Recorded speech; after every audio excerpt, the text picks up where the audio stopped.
नमस्ते मेरे प्यारे प्यारे भाई और बहनों, कैसे हो सभी लोग। तो आज हम नंबर ऑफ़ मोल्स के बारे में चर्चा करने वाले हैं। तो हमारा एग्ज़ाम भी आ रहा है, जानता हूँ सभी लोग बहुत परेशान होंगे, भैया कैसे करेंगे, कैसे सब कुछ मैनेज करेंगे। कोई भी चिंता मत करो, मैं आपके साथ हूँ और एक साथ मिलकर ये सफ़र हम तय करेंगे। ठीक है, तो आज हम मोल्स के बारे में चर्चा करने वाले हैं। पहले देख लेते हैं उसका डेफिनेशन क्या है। पार्ट 1 हमें अपलोड कर दिया है, ये है पार्ट 2। ओके, तो चलो स्टार्ट करते हैं। यहाँ पर क्या लिखा है, number of moles calculation. Number of moles को हम कैसे कैलकुलेट करते हैं भैया। पहले है दो फॉर्मूला हमारे पास है। एक है एक नंबर ऑफ मोल्स को जब वेट गिवन हो, वेट जब गिवन हो तब हम कैसे निकालते हैं नंबर ऑफ मोल्स। उसका फॉर्मूला होता है गिवन वेट, मतलब इसको हम जब वेट दिया हुआ हो उसके पहले मोलर मास निकालना पड़ता है। Number of moles equals to given weight by molar mass, जब क्या वेट हमारे पास दिया हुआ हो। फिर और एक फॉर्मूला आता है जिसके बारे में आज हम डिस्कस करेंगे और उसको एग्जाम्पल के बारे में भी चर्चा करेंगे। वो क्या है, number of moles. Number of moles क्या है, जब नंबर ऑफ पार्टिकल्स दिया हो, नंबर ऑफ पार्टिकल्स गिवन हुआ हो। नंबर ऑफ पार्टिकल्स क्या क्या होता है भैया, नंबर ऑफ पार्टिकल्स वो एटम भी हो सकता है, वो मॉलिक्यूल भी हो सकता है। उसका फॉर्मूला क्या होता है, नंबर ऑफ मोल्स का जो फॉर्मूला होता है जब नंबर ऑफ पार्टिकल्स दिया हुआ हो, उसका जो फॉर्मूला होता है गिवन नंबर ऑफ पार्टिकल्स, वो क्या हो सकता है, वो एटम हो सकता है, वो मॉलिक्यूल हो सकता है, मॉलिक्यूल भी हो सकता है। और नीचे क्या करेंगे, नीचे हम एवोगाड्रोस नंबर कर देंगे, नीचे एवोगाड्रोस नंबर से डिवाइड कर देंगे। तो नंबर मोल्स इक्वल्स टू क्या हो जाएगा, given number of particles by Avogadro's number. Avogadro's number का वैल्यू कितना होता है भैया, n equals to, Avogadro's number का वैल्यू होता है 6.022 इंटू 10⁻23। मतलब हम क्या करेंगे, नंबर ऑफ जो पार्टिकल्स है ना उसे इस वैल्यू से हम डिवाइड कर देंगे, इस वैल्यू से हम डिवाइड कर देंगे। तो आ जाओ इस फॉर्मूला के रिलेटेड कुछ क्वेश्चन प्रैक्टिस कर लेते हैं, जहाँ पर नंबर ऑफ मोल्स दिया हुआ है, given number of particles by, इसे क्या कहते हैं, एवोगाड्रोस नंबर। तो फर्स्ट क्वेश्चन है 6.022 इंटू 10⁻23। नंबर ऑफ पार्टिकल्स दिया हुआ है, मतलब यहाँ पर एटम्स भी प्रेजेंट हो सकता है, मॉलिक्यूल्स भी प्रेजेंट हो सकता है। तो 6.022 इंटू 10⁻23, यहाँ पर ये क्या है, 6.022 इंटू 10⁻23 एटम्स, मतलब यहाँ पर नंबर ऑफ पार्टिकल्स दिया हुआ है ऑफ सोडियम। ये क्या है, सोडियम। तो इस पर हम नंबर ऑफ मोल्स कैसे निकालेंगे, n equals to number of particles कितना दिया हुआ है भैया, 6.022 इंटू 10⁻23 एटम्स दिया हुआ है। तो यहाँ पर लिख देंगे 6.022 इंटू 10⁻23।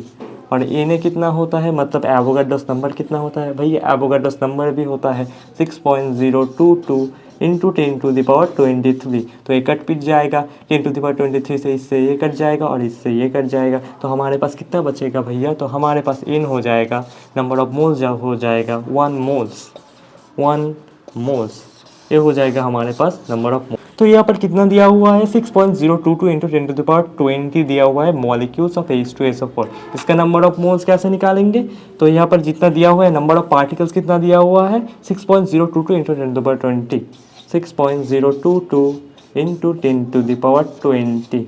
नीचे किससे डिवाइड करेंगे भैया, एवोगाड्रोस नंबर से डिवाइड करेंगे। एवोगाड्रोस नंबर क्या होता है, 6.022 इंटू 10⁻23 होता है। तो इससे हम कैसे कैलकुलेट करेंगे, 6.022 इससे तो ये कैंसिल आउट हो जाएगा, और इससे ही कितना कैंसिल आउट होगा, इससे अगर हम इसको काटें तो कितना बचेगा, 10⁻3 बचेगा। तो नंबर ऑफ मोल्स हमें कितना हो रहा है, n इक्वल्स टू 1/10⁻3।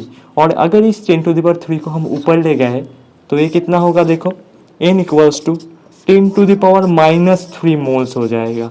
ये number of moles equals to 10⁻³ moles हो जाएगा। ये भी एग्जाम्पल हमारा सॉर्टेड हुआ, ये भी एग्जाम्पल हमारा सॉर्टेड हुआ। तो अब हम नेक्स्ट एग्जाम्पल के बारे में देख लेते हैं। 3 नंबर एग्जाम्पल में क्या बोला है, 3.011 इंटू 10⁻21 मॉलिक्यूल्स ऑफ ग्लूकोज। इसका नंबर ऑफ मोल्स हम कैसे निकालेंगे, ये भी देख लेते हैं। नंबर ऑफ मोल्स हम कैसे निकाल देते हैं, given number of particles by Avogadro's number. Given number of particles हमें कितना दिया हुआ है, इतना दिया हुआ है, ये लिख लेता हूँ 3.011 इंटू 10⁻21। ओके, और नीचे हम क्या लिखेंगे भैया, नीचे हम लिखेंगे एवोगाड्रोस नंबर। एवोगाड्रोस नंबर कितना होता है, 6.022 इंटू 10⁻23 इतना होता है। तो अब हम क्या करेंगे, देखो यहाँ पर के कितना हो जाएगा, इससे अगर 2 से मल्टीप्लाई करें तो इतना होता है, तो इससे ये कट जाएगा, नीचे 2 होगा। और ये कितना होगा भैया 21 है, इससे ये कर दूंगा तो नीचे कितना बचेगा 10 स्क्वायर बचेगा, 10 स्क्वायर बचेगा। तो इतना ये हो क्या होगा, तो इसे लिख सकते हैं हाफ इंटू 1/10 स्क्वायर लिख सकते हैं, इसको ऐसे भी लिख सकते हैं। और ये कितना होगा 0.5, हाफ कितना होता है 0.5 होता है, 0.5 इंटू इसको अगर ऊपर ले गया तो कितना होगा 10⁻⁻²। तो नंबर ऑफ मोल्स कितना हो जाएगा भैया, नंबर ऑफ मोल्स होगा 0.5 इंटू 10⁻² मोल्स, इतना हो जाएगा। नेक्स्ट एग्जाम्पल के बारे में देख लेते हैं। 6.022 into 10⁻24 ions of sulphate ion. Sulphate ion कितना होता है भैया, सल्फेट आयन होता है SO4 -। इसका हम नंबर ऑफ मोल्स कैसे निकालेंगे, वही इसका तो मोलर मास निकालने का कोई ज़रूरत ही नहीं है, क्योंकि हमें नीचे क्या दिया हुआ है 6.022 मतलब एवोगाड्रोस नंबर।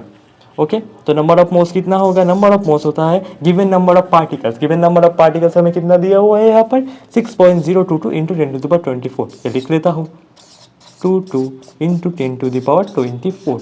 नीचे क्या लिखूंगा भैया, नीचे हम लिखेंगे कि एवोगाड्रोस नंबर 6.022 इंटू 10⁻23। नीचे अगर कट जाएंगे, इससे ये कट जाएगा और इससे क्या होगा ये कट जाएगा, तो ऊपर क्या बचेगा, ऊपर बचेगा 10⁻1।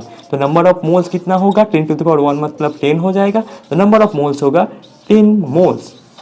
ये हो गया है नंबर। आशा करती हूँ आप सभी लोगों को ये लेक्चर पसंद आया होगा और जो जो मैंने समझाया वो आपको समझ में आया होगा। बहुत जल्दी नेक्स्ट लेक्चर में मिलता है एक नए धमाकेदार कॉन्सेप्ट के साथ। तब तक के लिए पढ़ते रहिए और अपने मंजिल पे बढ़ते रहिए। बाय।